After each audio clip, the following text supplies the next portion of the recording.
Hey guys, thank you so much for watching. My name is Lunny, and today I want to tell you about one simple trick that you can do to stay disciplined this year. Let's go.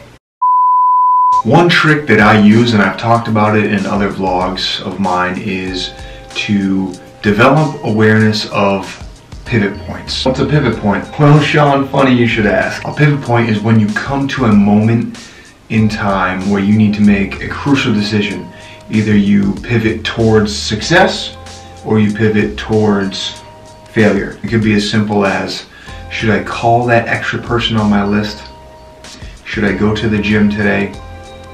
Should I eat that cupcake?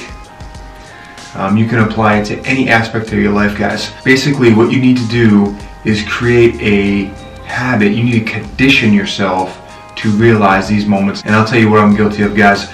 I'll come home after a long day of work and I'll say to myself, man, I really don't want to go to the gym.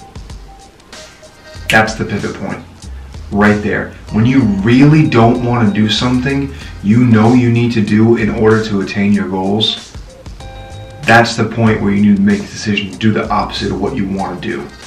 Alright? No, I don't want to go to the gym, but I know that if I don't go, I'm going to be further away from my goal, and if I do go, I'll be that much closer. Guys, I know it seems like common sense, but common sense isn't that common.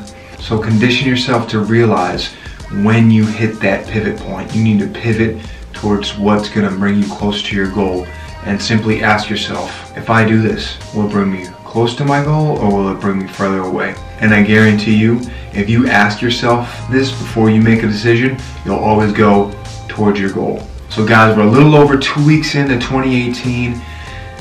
I know some people have fallen off the wagon. You have plenty of time to get back on and get things going and make this year your year. So thank you guys for watching. I really appreciate it. Please subscribe, and if you found value in this, share with one friend. I'll catch you in the next one.